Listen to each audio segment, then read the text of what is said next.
সুনামগঞ্জের শান্তিগঞ্জ উপজেলার পুরাতন সুরমা নদী। বিস্তীর্ণ ফসলি জমি দেখে বোঝার উপায় নেই এটি একটি নদী। বর্ষাকালে টইটুম্বর নদীটির বুকে জেগে ওঠা চরে এখন ধান চাষ করা হচ্ছে।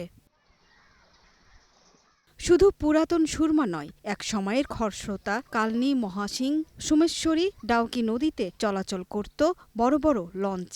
নদীতে মাছ ধরে অনেকে জীবিকাও নির্বাহ করত। শুষ্ক মৌসুমে পলি পড়ে এখন নাব্য হারিয়েছে এসব নদী। ভালো নৌকা গেছে, হাটের নৌকা গেছে, বড় নৌকা গেছে, গাং ভরে গেছে, পানি অনেক শুকনা নদী।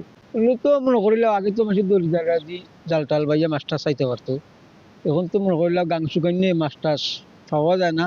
হাওরবাসী জানান, নদী জুড়ে অব্যাহত পলিতে চর পড়ায় শুষ্ক মৌসুমের 5 মাস পানির দেখা মেলে না। গরু বাছুর দেওয়া যায় না বা ক্ষেত বিক্রি করা যায় না, বা সব ধরনের বিপজ্জনক। আমরা এই নদীটা খনন করাও আমরা সরকারের কাছে জোর আবেদন করতেছি।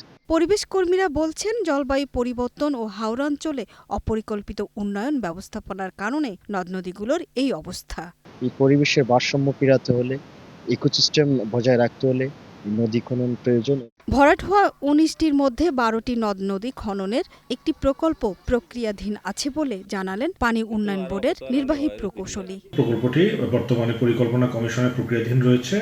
উক্ত প্রকল্পটি একনেক কর্তৃক সদয় অনুমোদিত হলে সুনামগঞ্জ জেলার আগাম বন্যার সমস্যা অনেকাংশেই দূর হবে। সুনামগঞ্জে ছোট বড় মিলিয়ে 106টি নদ নদী রয়েছে, যার বেশিরভাগই এখন নাব্য সংকটে। সুরাইয়া অনু, গ্রিন নিউজ ডেস্ক।